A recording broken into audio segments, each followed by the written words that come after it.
Welcome, hackers. Today we've had some information disseminated to us from Dungeons & Dragons about the new monster manual that is finally going to come out in a few more weeks. We're going to take a look at a couple key points within the video that Dungeons & Dragons released, and I might touch on a couple other topics that the guys over at Pack Tactics channel talked about as well. If you're unfamiliar with Pack Tactics, I will leave a link in the description to the video and the channel. It's a great channel with lots of excellent information and very entertaining to watch. The first thing that I noticed that really stuck out to me in the video was they discussed how default treasure will be included in the monster stat blocks. Let's watch the clip right here. We also now have default treasure for all of the monsters in the book, or we tell you this monster just doesn't have loot.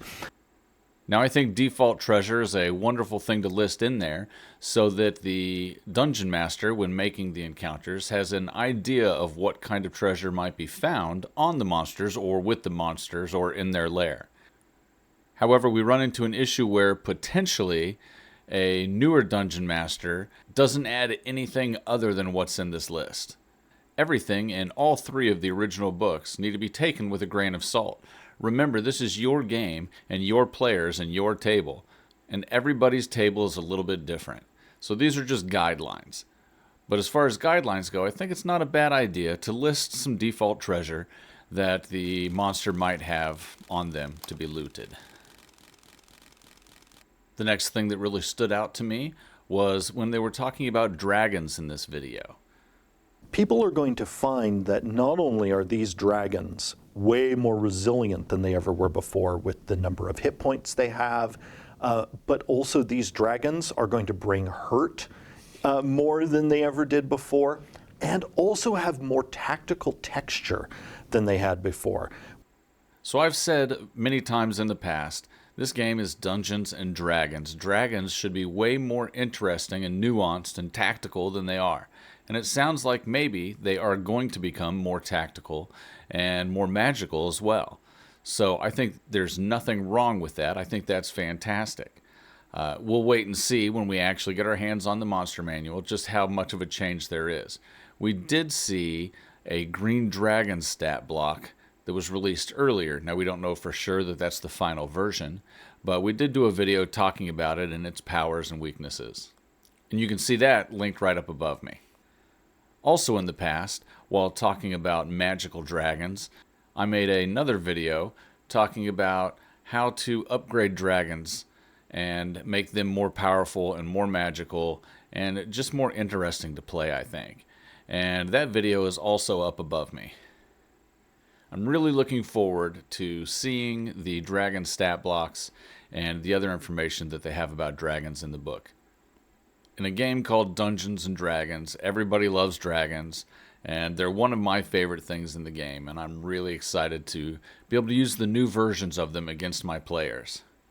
Especially my personal favorite, the blue dragon. However, they also had this to say. We took a number of gameplay elements that used to exist outside the stat block in things like lair actions and moved those into the stat block itself to not only make the DM's life easier by having everything they need to know on running the creature right in front of them in the stat block. Now, I was always a big fan of lair actions. Now, I understand taking it out of the flavor text and the general description and putting information into the actual stat block. That makes sense. However, I really liked the idea that these innately magical beings, when they lair for sometimes centuries at a time within a certain cave system, that perhaps the cave system itself, their lair itself, absorbs some of their magical energy. And it's more than just a big, wet, empty cave filled with treasure. That there's magical things that happen within it. The stat block tells us that the only thing different in a lair is that it gets one more legendary resistance and one more reaction. That doesn't sound all that much more magical to me. I encourage you to add environmental effects that fit the dragon type into their lair, which is something that I talked about a little bit in the previous video. After all, this game is based on these magical beings, and there should be magic flowing through every rock, crevice, tree, and stream flowing through their territory. Next, they talked about some tables and lists that were added to the monster stat blocks and inside the monster manual itself. One of the things I love on the Mimic page and in so many of the other parts of the book is where you added those tables that are there to inspire the DM to think of, like for the Mimic, it's a list of tables or lists. It's a list of here are things the Mimic could be, or so many other monsters where it's like here are things that might motivate this monster, or the different forms another monster could take.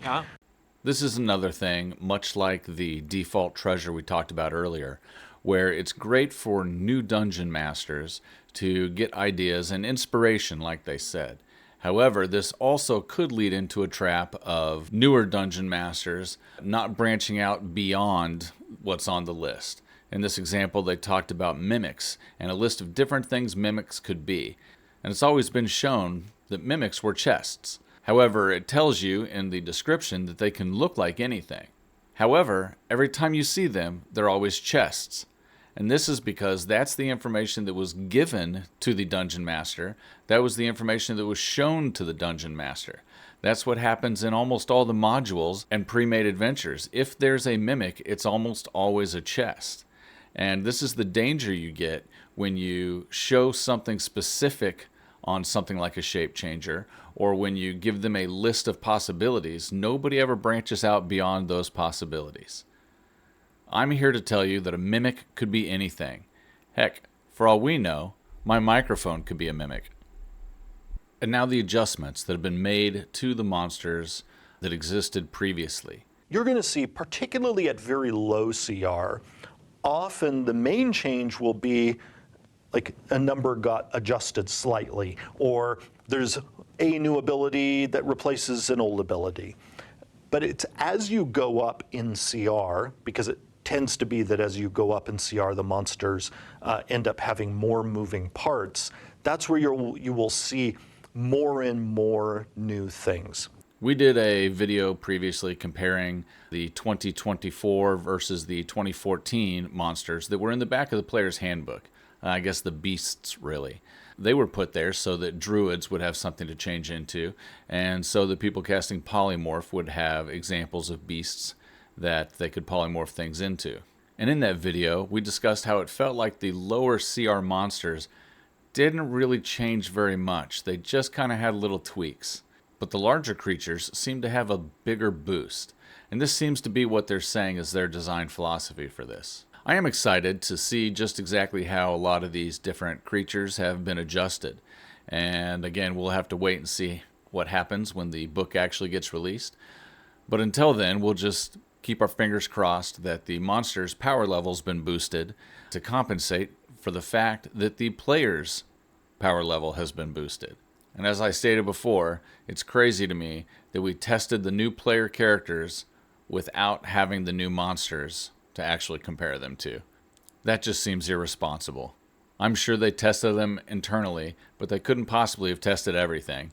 So I'm sure we will find all kinds of imbalances within the game system, as we always do. In this video, they also talked a little bit about monster families and how they are trying to enlarge them. Let's take a listen.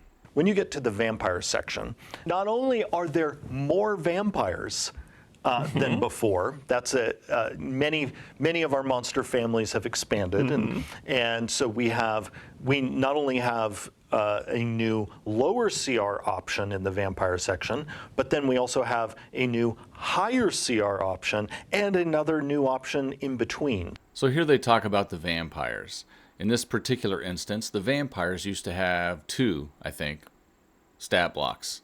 They had the vampire and the vampire spawn, and that was it. But it's hard to envision what happens between the vampire spawn and the vampire, because the vampire itself is so much more powerful than the spawn is. Surely there's middle ground somewhere. Well, they gave us a lot of variety with adding 3 new vampires. So there's now 5 vampires total in the monster manual. This gives us all kinds of options to run adventures with vampires at different levels.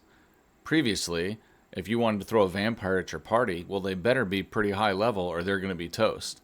Now you want to throw a vampire at your level 5 or 6 party, then they'll be all right, and it can be a regular adventure. By doing stuff like this, it allows us a lot more freedom to play D&D more the way that we want to play it and introduce our party to different kinds of monsters at different levels. Now, of course, we could always do this previously by homebrewing it, but again, this is a useful tool for newer DMs and a good use of inspiration for us more veteran dungeon masters. Not only did they increase the size of some of the families like they did with the vampires, but they also added new kinds within those families. Goblins, one of the most used monster families. We have added a new spellcasting option. It's actually a return from 4th edition. In 4th edition we had, it was one of my favorite monsters in 4th edition, oddly, which is the Goblin Hexer. And so we brought the Goblin Hexer in because we wanted in this collection of goblin stat blocks to have one focused on using tricksy magic.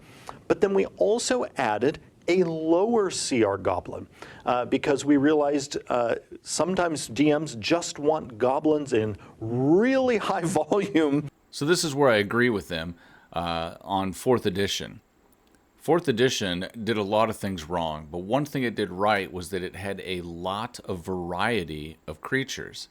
So if you want to fight goblins, I could have a whole goblin cave and no encounter would be the same. They would all have a different combination of brutes and strikers and skirmishers and, tanks and casters, all kinds of different goblins involved. Whereas we were way more limited in 5th edition. I think that opening up these kinds of creatures really gives a lot more variety. In 5th edition, if I want to have an entire goblin cave system, a lot of the fights are just going to be swarms of goblins with nothing interesting. Sometimes they'll have wolves or spiders, or maybe they've got some rust monsters that they use against the party. And there's lots of interesting things you can do, but it all involves adding creatures that aren't goblins. Now, there's nothing wrong with this, of course, but having a large variety of goblins means you don't have to have as much thrown in there. You can just have a variety of different goblins. And I think that opens up way more possibilities, and I'm excited about it. Now, they also changed about some creatures changing creature type. In their example, they talk about goblins no longer being humanoid, but being fey, based on their fey heritage. Let's take a look.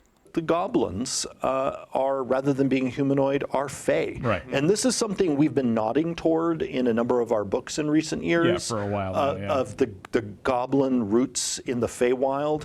So now this has some interesting consequences and cascades perhaps a little bit farther than you might originally think. We'll have to wait for the monster manual to actually come out to verify that they are only type Fey and not also type humanoid. I could see where they would give them both tags, humanoid and Fey. But if they're only tagged Fey, then this has some interesting spell implications. For example, Charm Person or Hold Person won't work on a Fey. It only works on humanoids. So now gnolls can't be held. Goblins can't be charmed unless you use Charm Monster or Hold Monster, and that's a much higher level spell.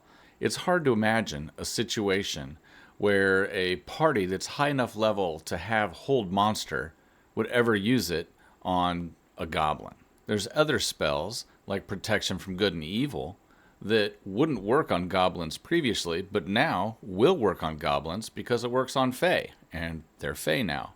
So I'd be interested to see what other kinds of spells and what other abilities interact with this. Let me know in the comments what spells you can think of that would interact with Fey differently than humanoids and that would affect the changing in the types of creatures. Now, as I mentioned, over at the Pack Tactics YouTube channel, they received an advanced copy of the book. And while they didn't show us a whole lot because they were told not to, I presume, Kobold did give us quite a bit of information and his impression on a lot of stuff. So I would like to touch on a couple more of those. Firstly, he tells us that there are 504 monsters in the book. That's a huge amount of monsters, way more than in any of the other books we've had. So that gives us a lot more options to use. Secondly, he confirmed that the higher level monsters did in fact get quite a boost. To me, this is good because the monsters previously weren't nearly powerful enough once you plugged them into the CR calculator for the party to deal with. So I think boosting these monsters is good.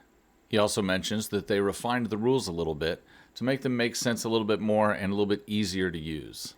He tells us that animals have their own chapter, so it's easier for players that are druids and people that cast polymorph to be able to properly pick which kind of animal they want to change into.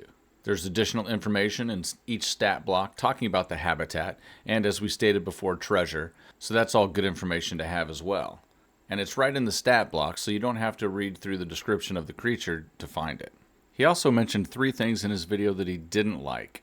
I specifically remember one of them was that it doesn't tell you about building the dungeon and how many encounters and creatures and stuff.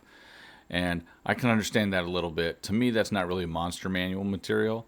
That's Dungeon Master's Guide material. But the other 2 I couldn't remember off the top of my head. And I didn't write them down because I thought I was going to remember them. However, to refresh my memory, I tried to go back to his video and find it so that I could look and see what he was talking about.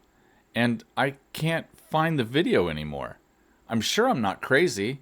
I'm absolutely positive it existed, and it's not out there anymore. Or at least I can't find it. And I surfed his channel and everything. So maybe he said or showed something he wasn't supposed to, and it got taken down. If that's the case, then good luck, Kobold. I hope you're back soon, because I found your video very informative and interesting. And since I can't think of anything else that I disliked about either your video or the D&D video, or anything else that I liked, I guess this is going to be where we end it. So, thanks everybody for watching. Please leave a like and a comment telling me what it is you're excited about in the Monster Manual. And remember to keep on hacking the dungeon.